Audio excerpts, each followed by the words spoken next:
ഏകദേശം 2.5 വർഷത്തിനു ശേഷം നമ്മളെല്ലാവരും ഒരുപോലെ ഇഷ്ടപ്പെടുന്ന തമിഴ് സൂപ്പർ താരമായിട്ടുള്ള സൂര്യയുടെ ഒരു സിനിമ തിയേറ്റർ റിലീസായിട്ട് നമ്മുടെ മുന്നിലേക്ക് ഇന്ന് എത്തിയിട്ടുണ്ട്.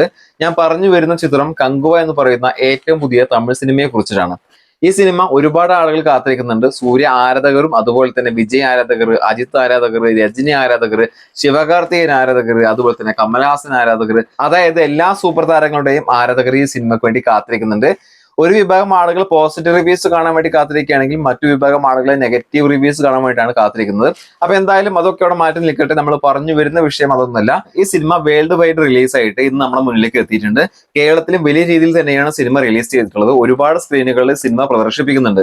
ഈ സിനിമക്ക് ആദ്യ ഷോ കഴിഞ്ഞിട്ട് പോസിറ്റീവ് റിവ്യൂസ് വന്നു കഴിഞ്ഞാൽ ഈ സിനിമ വലിയൊരു വിജയത്തിലേക്ക് പോകുമെന്നുള്ള കാര്യം തീർച്ചയാണ്. പോരാത്തതിന് കേരള ബോക്സ് ഓഫീസിനെ പഞ്ഞിക്കിട്ട് തന്നെയായിരിക്കും ഈ സിനിമ തിരിച്ചു പോകുക.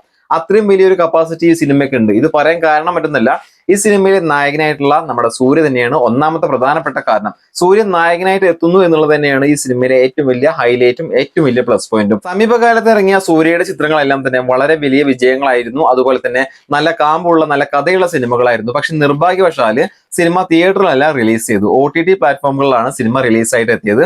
അതുകൊണ്ട് തന്നെ ആരാധകർക്ക് അത് ആഘോഷിക്കാനോ അതുപോലെ തന്നെ ആഹ്ലാദ പ്രകടനം നടത്താനോ ഒന്നും സാധിച്ചില്ല. ഒരുപാട് ആകാംക്ഷയോടെയാണ് ഈ സിനിമയ്ക്ക് വേണ്ടി കാത്തിരിക്കുന്നത്. ഏകദേശം 2.5 വർഷത്തിനു ശേഷം ഒരു സിനിമ, സൂര്യയുടെ സിനിമ റിലീസായിട്ട് നമ്മുടെ മുന്നിലേക്ക് എത്തുമ്പോൾ ആരാധകർ വളരെയധികം ആകാംക്ഷയിലാണ്. സിനിമ തിയേറ്ററിൽ പോയിട്ട് കാണാനും അത് വിജയിച്ചാൽ ആഹ്ലാദിക്കാനും ആഘോഷിക്കാനും ഒക്കെ അവർ വേണ്ടി കാത്തിരിക്കുകയാണ്. ഒരു വലിയ കൂട്ടം ഈ സിനിമയ്ക്ക് വേണ്ടി കാത്തിരിക്കുന്നുണ്ട്. അതുകൊണ്ട് തന്നെ പോസിറ്റീവ് റിവ്യൂസ് വന്നു കഴിഞ്ഞാൽ ഈ സിനിമ ആരാധക ഭേദമന്യേ എല്ലാ പ്രേക്ഷകരും ഒരുപോലെ സ്വീകരിക്കുന്ന ഒരു സിനിമയായിട്ട് മാറും. അതിനെയും കൊണ്ട് വേറൊരു ലെവലിലേക്ക് സിനിമ എത്തിക്കാനുള്ള കഴിവ് സൂര്യക്കുണ്ട്. പിന്നെ രണ്ടാമതായിട്ട് പറയാനുള്ളത് ഈ സിനിമയുടെ സംവിധായകനായിട്ടുള്ള ശിവയാണ്.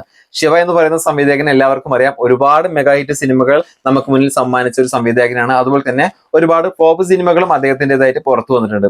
അതുകൊണ്ട് തന്നെ അദ്ദേഹത്തിന്റെ സിനിമകൾ വിജയിക്കുമോ പരാജയപ്പെടുമോ എന്നുള്ളത് നമുക്ക് മുൻകൂട്ടി പറയാൻ സാധിക്കില്ല. പക്ഷെ എന്നിരുന്നാലും ഇതുവരെ എടുത്ത സിനിമകളിൽ നിന്നെല്ലാം വ്യത്യസ്തമായിട്ട് ഒരു വലിയ ബഡ്ജറ്റിൽ 2 ഭാഗങ്ങളിലായിട്ട് ഈ ഒരു സിനിമ 3Dയിലൂടെ നമ്മളെ വിസ്മയിപ്പിക്കാൻ എത്തുമ്പോൾ അദ്ദേഹത്തിന്റെ ഉള്ളിൽ ഒരു കോൺഫിഡൻസ് ഉണ്ട്. അദ്ദേഹത്തിന്റെ പത്രസമ്മേളനം അതുപോലെ തന്നെ ഇന്റർവ്യൂസും കാര്യങ്ങളും കേട്ടാൽ നമുക്ക് മനസ്സിലാവും അദ്ദേഹം ഈ സിനിമയിൽ എത്ര കോൺഫിഡന്റ് ആയിട്ടുള്ള ഒരു സംവിധായകനാണെന്ന്. പിന്നെ എടുത്തു പറയേണ്ടത് സിനിമയിലെ അഭിനേതാക്കളാണ്. അതായത് ഇന്ത്യയിൽ തന്നെ പേര് കേട്ട ഓരോ ആളുകളെ ഈ സിനിമയിലേക്ക് കൊണ്ടുവരുമ്പോൾ അതെന്തായാലും ഒരു നിസ്സാര പടമായിരിക്കില്ല എന്നുള്ളത് തന്നെയാണ് എല്ലാ പ്രേക്ഷകരും കരുതുന്നത്. അതിൽ പ്രധാനപ്പെട്ട താരങ്ങൾ ആരൊക്കെയാണെന്ന് നോക്കുകയാണെങ്കിൽ സൂര്യയെ കൂടാതെ ബോബി ഡിയോള്, ദിശ പത്താനി, അതുപോലെ തന്നെ യോഗി ബാബു, കോവൈ സരള, KS രവികുമാർ എന്നിങ്ങനെയുള്ള വലിയ താരനിരയാണ് സിനിമയിൽ അണിനിരക്കുന്നത്. പിന്നെ എടുത്തു പറയേണ്ടത് സിനിമയുടേതായിട്ട് ഇറങ്ങിയ ട്രെയിലർ, അതുപോലെ തന്നെ പോസ്റ്ററുകൾ, പാട്ടുകൾ, ഈ കാരണങ്ങൾ കൊണ്ട് തന്നെ സിനിമ വലിയ രീതിയിൽ ആളുകളിലേക്ക് എത്തിയിട്ടുണ്ട്. അതുകൊണ്ട് തന്നെ ഈ പറഞ്ഞ കാര്യങ്ങളെല്ലാം തന്നെ വളരെയധികം വലിയ വിജയങ്ങളാണ്. ഈ സിനിമയുടെ ട്രെയിലർ നല്ലൊരു തിയേറ്ററിൽ കണ്ട ആളാണെങ്കിൽ എന്തായാലും ഈ സിനിമക്ക് ഫസ്റ്റ് ഡേ തന്നെ പോയി കാണുമെന്നുള്ള കാര്യത്തിൽ യാതൊരുവിധ സംശയവുമില്ല. കാരണം അത്രയേറെ കണ്ടിരിക്കാനുള്ള ഒരു വിസ്മയ ചിത്രമായിട്ട് നമ്മളെ ഇത് മാറ്റും. ഈ സിനിമ ഞാൻ എന്തായാലും കാണും, ഈ സിനിമ ആദ്യ ഷോ കാണും, ഈ സിനിമ റിവ്യൂസും കാര്യങ്ങളും വരുന്നതിന് മുന്നേ തന്നെ ഞാൻ കാണും എന്ന് പറയുന്ന ഒരുപാട് ആളുകളുണ്ട്. അത് സൂര്യയെ നോക്കിയിട്ടോ അല്ലെങ്കിൽ ഈ ഒരു സിനിമയുടെ സംവിധായകൻ നോക്കിയിട്ടോ അല്ല, ഈ സിനിമയുടെ ട്രെയിലർ തിയേറ്ററിൽ പോയിട്ട് കണ്ട ഒരു എഫക്റ്റ് അത് അവരുടെ മനസ്സിൽ നിന്ന് ഇപ്പോഴും പോയിട്ടില്ല. അതുകൊണ്ട് തന്നെ സിനിമക്ക് ആളുകൾ ഇടിച്ചു കയറും. കാരണം ട്രെയിലർ തിയേറ്ററിൽ പോയി കണ്ട ആളുകളൊക്കെ തന്നെ വേറെ ഒന്നും നോക്കില്ല. ഈ പറഞ്ഞ കാര്യങ്ങൾ, ഞാൻ പറഞ്ഞ മുൻ കാരണങ്ങളൊന്നും തന്നെ അവരെ ബാധിക്കില്ല. അവര് ആ ഒരു തിയേറ്റർ എക്സ്പീരിയൻസ് കാണാൻ വേണ്ടി പോകുന്നവരാണ്. പിന്നെ അഞ്ചാമത്തെ കാരണമായിട്ട് പറയുന്നത് സിനിമയ്ക്ക് കിട്ടുന്ന ഹൈപ്പ്. ഈ സിനിമക്ക് സൂര്യയുടെ കരിയറിലെ തന്നെ ഏറ്റവും വലിയ ഹൈപ്പായിട്ടാണ് ഈ സിനിമ എത്തിയിട്ടുള്ളത്. ഒരുപാട് ഹൈപ്പ് ഉണ്ട്. കാരണം ഈ സിനിമ ഇന്ന് വരെ സൂര്യക്ക് ഇതുപോലെ ഒരു ഹൈപ്പും കാര്യങ്ങളും കിട്ടിയിട്ടില്ല. അതിൽ സൂര്യക്കും പ്രധാനപ്പെട്ട പങ്കും കാര്യങ്ങളൊക്കെ ഉണ്ട്. കാരണം ഈ സിനിമയുടെ അണിയറ പ്രവർത്തകർ നല്ല രീതിയിൽ തന്നെ സിനിമ പ്രൊമോട്ട് ചെയ്തിട്ടുണ്ട്. അതിപ്പോൾ പോസ്റ്റർ ആണെങ്കിലും ശരി, അതുപോലെ തന്നെ പാട്ടുകളാണെങ്കിലും ശരി, ടീസർ ആണെങ്കിലും ശരി, പ്രസ് മീറ്റ് ആണെങ്കിലും ശരി, അതുപോലെ തന്നെ ഓരോ സ്ഥലങ്ങളിലേക്ക് ഓരോ സ്റ്റേറ്റുകളിലേക്ക് മാറി മാറി പോകുന്നതാണെങ്കിലും ശരി, എല്ലാം കൊണ്ടും നല്ല രീതിയിൽ സിനിമക്ക് പ്രൊമോട്ട് ചെയ്തിട്ടുണ്ട്. അതുകൊണ്ട് തന്നെ ഈ സിനിമക്ക് വലിയ രീതിയിൽ ഒരു ഹൈപ്പ് ഉണ്ട്. അതും ഈ സിനിമ 3D രൂപത്തിലാണ് നമ്മുടെ മുന്നിലേക്ക് എത്തുന്നത്.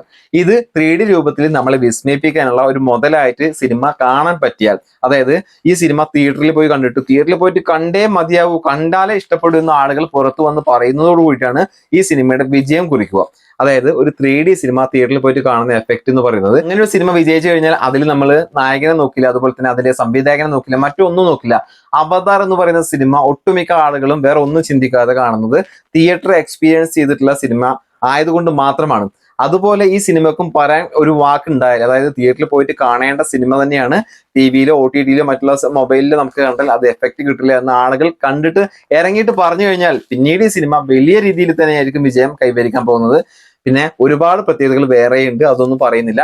അപ്പൊ എന്തായാലും ഈ സിനിമക്ക് 3D ആയതുകൊണ്ട് തന്നെ അത്യാവശ്യം നല്ല രീതിയിൽ നല്ല ടിക്കറ്റ് പ്രൈസും കാര്യങ്ങളൊക്കെ ഉണ്ടാവും. അതായത് ഈ സിനിമക്കുള്ള ടിക്കറ്റിന്റെ പ്രൈസ് നോക്കുകയാണെങ്കിൽ 3D സിനിമ ആയതുകൊണ്ട് തന്നെ സാധാരണഗതിയിൽ നിന്ന് ചെറിയൊരു മാറ്റം ഈ സിനിമയുടെ ടിക്കറ്റിന് ഉണ്ടാവും. അപ്പോൾ ആളുകൾ വിചാരിക്കുക സിനിമയുടെ റിവ്യൂ കണ്ടിട്ട് സിനിമ കാണാൻ പോകാം എന്ന് കരുതും. കാരണം മറ്റൊന്നുമല്ല, സിനിമയുടെ ടിക്കറ്റ് പ്രൈസ്, അതിൽ 3Dയുടെ അഡീഷണൽ ചാർജ്, അത് പോരാത്തതിന് ഓൺലൈനിൽ ടിക്കറ്റ് എടുക്കുമ്പോൾ അതിൽ സ്പെഷ്യലായിട്ട് അവരുടെ ഒരു ചാർജും കാര്യങ്ങളൊക്കെ ആഡ് ആവും. അപ്പൊ അതുകൂടി കൂടിയിട്ട് ഒരു വലിയ എമൗണ്ട് തന്നെ ആവും ഈ ഒരു സിനിമ കാണാൻ വേണ്ടിയിട്ട്. അപ്പോൾ ആളുകൾ എന്താ വിചാരിക്കുക, ഇത്രയും വലിയൊരു എമൗണ്ട് മുടക്കുമ്പോൾ, അതായത് 1-2 ആളുകളല്ല, ചിലപ്പോൾ ഒരു ഫാമിലി മൊത്തം പോകുമ്പോൾ അതൊരു വലിയ തുകയായിട്ട് മാറും. അപ്പൊ അങ്ങനെയുള്ള ആളുകൾ എന്താ വിചാരിക്കുക, റിവ്യൂ കാര്യങ്ങളും കണ്ടിട്ട് സിനിമക്ക് പോകാമെന്ന് വിചാരിക്കും. അപ്പൊ എന്തായാലും ഞാൻ സിനിമക്ക് പോകുന്നുണ്ട്. പോയി വന്നതിന് ശേഷം എന്റെ വ്യക്തിപരമായിട്ടുള്ള അഭിപ്രായം, അത് നല്ലതാണെങ്കിൽ നല്ലതെന്ന് പറയും, ചീത്തയാണെങ്കിൽ ചീത്തതെന്ന് പറയും.